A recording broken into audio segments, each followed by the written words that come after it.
I'm Nomsa Chabeli. I'm the Group CEO of the SABC. I'm here at the Nedbank IMC. It's an amazing experience for the last 3 days.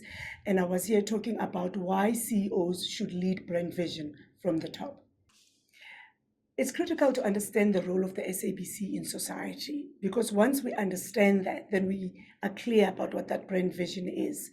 The SABC is not just judged on audiences, on just content, but the SABC exists to inform, to educate, and to entertain South Africans. And therefore, that brand vision is not just about a marketing slogan or a payoff line. It's about society. It's about our democracy. It's about ensuring that South Africans fully participate in that democracy. And therefore, that brand vision has to be led from the top, because it's too important to be left to market forces. SABC is actually the biggest public broadcaster on the African continent. That's something we need to remember. The SABC has the biggest newsroom on the African continent. We deliver news that is credible, that is independent, and that's part of our positioning from a brand perspective. So our audiences know that when they want truth, when they want reliability, when they want credibility, that is the platforms that they come to. And that's important, especially in a world that is full of misinformation and disinformation. Where do you get your information from that you can go and make decisions about your life? So the SABC plays a very crucial role in society on that front. But most importantly, the SABC has 18 radio stations. That really represents all the languages of this country. And what the SABC does on that is that it's got the biggest audiences when it comes to radio. But it's also got a massive audiences when it comes to video entertainment, which is traditionally what TV, used to be. We've also just built our SABC, our streaming platform, our OTT streaming platform called SABC Plus, which is the fastest growing OTT streaming platform in this country. So that just goes to show the progression we're making in terms of understanding the content needs of the people that we serve, and the fact that we live in a multi-platform world. So that's part of that positioning that we have, where we are saying that we have platforms that deliver audiences across the SEM spectrum, which is whether it's high-value customers, whether it's mass, whether it's middle, the SABC delivers that. But most importantly, we tell South African stories where South Africans believe it reflects themselves, it reflects society, and that is why they come and engage with our platforms. What's interesting is that in an age of digital engagement is that we talk about how digital platforms are where engagement happens. And I was reminded recently that, in fact, that engagement started long ago. Do you remember, and it even happens today, is that when the SABC started saying you can call in and speak to to the anchor of a show, that's when engagement started, where people's voices were being heard. And that is something that we are still driving. So as part of that positioning is that we are saying our role of informing, educating, and entertaining is core to how we position the SABC, not just to our audiences, but to our stakeholders as well.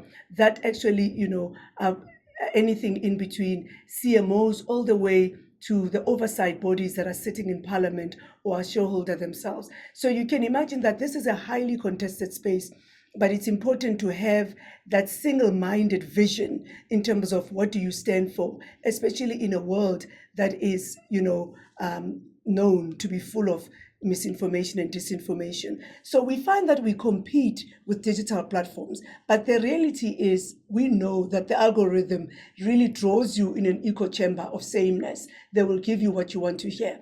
But the beauty about public broadcasting is that it's still the bulwark of truth, it's still the bulwark of democracy, it's still the bulwark of credibility. And that's really how we position this brand. Because we need to remember something. The SABC used to be a state broadcaster. So it was a propaganda machine during the apartheid period.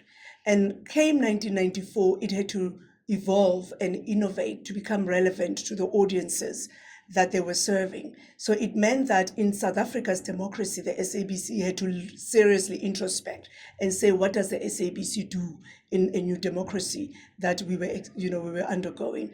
Therefore, at that point, then we became a public broadcaster, where it was very important to drive a public mandate in understanding South African audiences and the role that is played in society.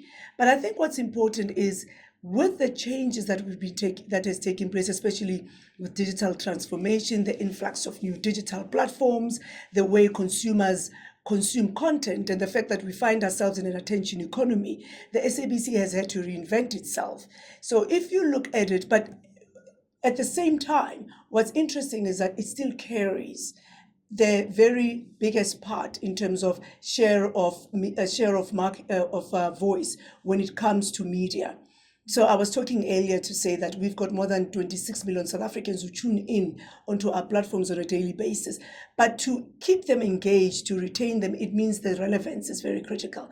And therefore, it meant that we had to evolve as the SABC. So we now look at ourselves as a multi-platform world. We don't see ourselves as a broadcaster, by the way. We see ourselves as a public media service organization. Because the minute you say broadcaster, we think very analog thinking in terms of the traditional side of broadcasting. But the minute we talk about media, we think about a multi-platform world. The SABC has a massive digital presence.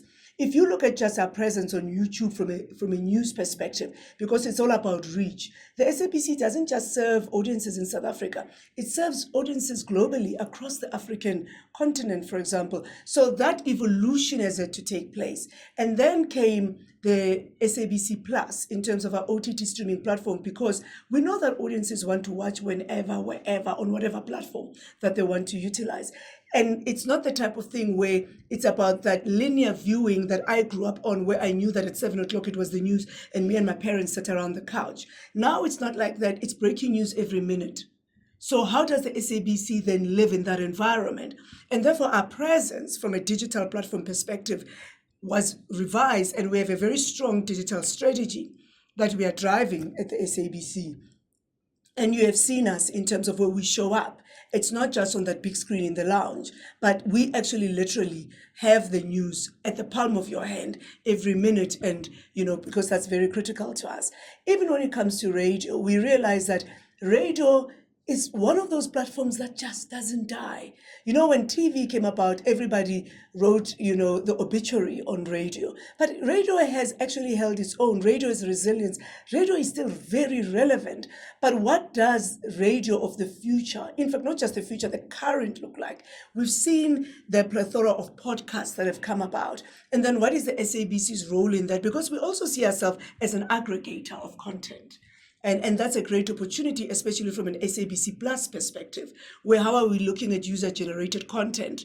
Because we've seen the growth of platforms such as TikTok and the role that they've played in ensuring that they get the eyeballs and that attention. So how does the SABC ensure that when we are building SABC Plus, we don't bring the linear thinking into that world, that we bring the thinking that literally talks into a very changed audience? So that's what we've had to do.